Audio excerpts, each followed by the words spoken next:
Hello and welcome to another episode of Nerd Informer. This is Damick, And Craig. and we are going to be reporting today on multiple different things. E3 has come and passed. I had overshadowed maybe a couple things here. There's still a little bit more news that has come from it, and there are a couple other things that were not at E3. Just overall that have kind of also happened here within the week. Craig here was going to do a little bit on God of War and what was it, Dark Souls? Yeah. The new God of War, they said, is they've changed up the combat in a way that they said it's going to feel more personal. There's also more combat mechanics around, like, controlling his son. So his son's actually going to be an integral part of the combat, and you can upgrade him and his abilities and everything.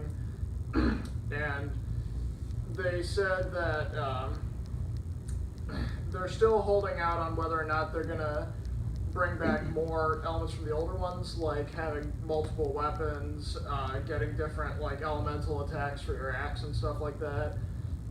But overall, it's looking pretty good so far.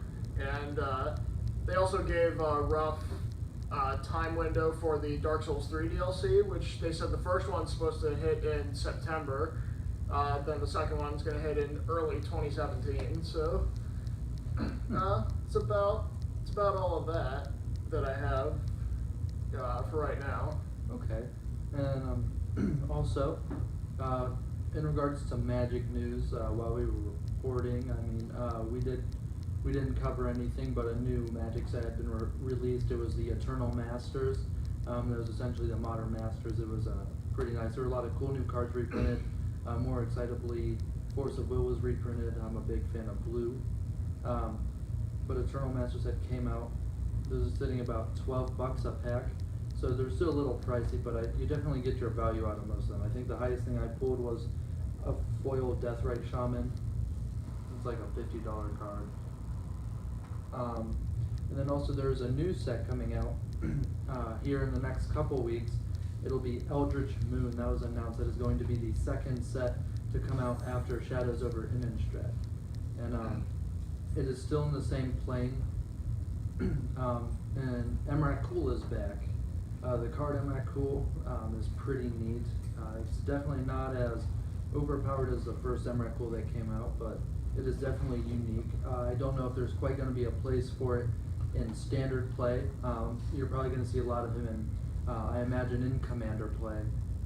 Maybe, I don't see him really getting too much play in too many constructed formats, but I could be wrong. There are also a couple more neat cards coming out in that set, but there have only been like 8 cards released for that, so you can go and check that out at the anywhere where you would go to find like Magic Spoilers. I prefer the site that's actually called Magic Spoiler. It's in the name. I go there to see what's coming out because they'll also give you event times for like when pre-releases are coming out, when game day is. It's a pretty useful site now. And then also over the weekend, there was at least around us down in Columbus, there was the Origins Game Fair. That was over the weekend. There were some cool new games announced, like Codename Pictures. If you've ever played the game Codenames, it's that little tile word game where you pick. Well, now it's going to be just pictures. So you kind of have to loop everything together through that. There's also Mystic Veil coming out. That looks like a really neat game. I do know that Boss Monster is getting a new expansion that will be only at Gen Con. I will definitely have more to report on that when I do go to Gen Con here. So be on the lookout for that. I'm definitely going to be taking a lot of pictures of new games and stuff and demoing some new games to show all of you. So if you guys are interested in that, be on the lookout for it. In regards to also... I got a couple more. There's something else we missed for E3 was it's a game called Yooka-Laylee. It's from the new studio Playtonic, which is made up of a bunch of former Rare employees, namely the people that made Banjo-Kazooie.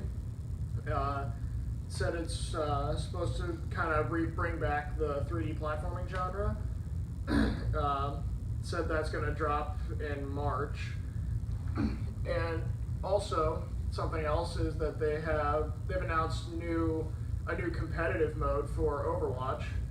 They said it'll be based on like a skill rank. You have to be at least ranked 25, I believe, to get in.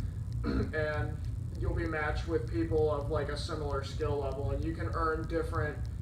The better you do, you can earn different cosmetic rewards like skins, player icons, and stuff like that. You can also get like golden guns for different characters depending on how well you do in the competitive mode. So like a lot of cosmetics. Mm. Okay. The public testing is out right now for the PC version. They don't have it for the console versions yet, but I'm pretty sure they said that's going to be coming up soon. So be on the lookout for that. Now, in regards to PC gaming, the Steam Summer Sale is going on. It just started today, and it will be going all the way through July 4th. If you're unaware of what the Steam Summer Sale is, it is essentially a sale from Steam where they have insane discounts on items. I'm talking, they'll mark things down 75%. Just really great deals. It's a good way to pick up a bunch of games that you would maybe not feel the one to jump on just because of price, but they will be at a considerably lower price. Some games are definitely you're not going to see too much from. Like last year, Rockstar did not provide very much in the way of summer sale fun. But the Steam Summer Sale is always a good time. There's always, you can get the cards from getting games, and you can collect them to get more free stuff. It's a really good time. I like shopping a lot. I mean, you can get away with buying 50 games for like, I don't know, they come cheap. I mean, I could say like you could get like $1 a game, but that's not guaranteed. But you can get a lot of those big item games that just came out or something like that for like $20 lower, which is still, it's $20 lower. You can get like the DLCs for like, well, Skyrim, especially with the new remastered version coming out. I would honestly pick up Skyrim and the DLC at the cheap price that they are going to be at, so that way you'll actually get all of that upgraded for free once the remastered edition comes out. You'll actually get the remastered edition for free on Steam, which will be really nice. So I would honestly invest the money now, get Skyrim, get all the DLC for it. It'll cost like what, $40 at the most. Because I do know that they have the DLC as individual, and then also they do have the what is it, like the Game of the Year edition? Oh, like the Legendary Edition. Like the Legendary Edition, yeah. So I would also take a look on at the Steam Summer Sale. It'll be a great way to kind of experiment with different games that maybe certain things that you've been wanting to try, but you just didn't want to quite make that jump on it because of price. Or just because it is at a lower price, just try it just because, well, it's cheap. But that was that. There's also, while E3 was going on, there was also the WWDC, that's a worldwide developer conference that Apple was having to announce some of their new things here. iOS 10 is going to be coming out. It looks pretty neat for any of you that have iDevices or any sort of thing from Apple. iOS 10 is going to be coming out, and it looks really great. All the different things that they're kind of changing up. I don't know. They always change something big with each new big update. So there are a couple of neat features coming out with that. They're also releasing the new version of the Apple Watch, I do believe, which looks pretty cool.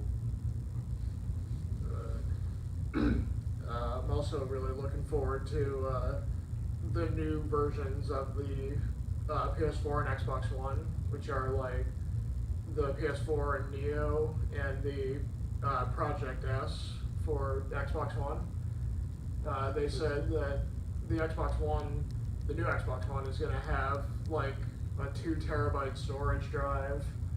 That's a lot of games. Yeah, they they said I think they also said it was going to have a better processor than like the base model Xbox One, but More than likely, and a lot of them are becoming just more able to support the 4K, which is becoming more and more of a thing now that 4Ks are going down in price. yeah, So you kind of need to start supporting for that because that's where the future is heading. they said that the new PS4 is going to have like full 4K support. Yeah, but I don't know if the Xbox is though. I'm not sure on the Xbox. I don't know if they said anything about that, but for sure the PS4 will be 4K compatible. 8K, I don't know. If you have an 8K television, I don't know what you have to do. But probably also good with that with the PS4 is the PlayStation VR is looking really good. It does look good, and hopefully, I think it's going to be worth the investment. Oh, yeah. It only has 50 games right now for it, but I know every video game company out there is making something for VR now that they know that is a thing. Which also reminds me, they talked about how Final Fantasy 15 has a VR port. When they showed it off, it actually really wasn't that well received.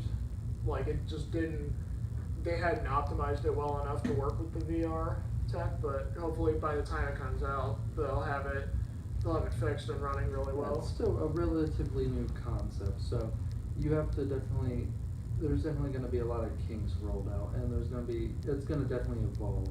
I would be more excited for VR in the next couple of years, see where it's going.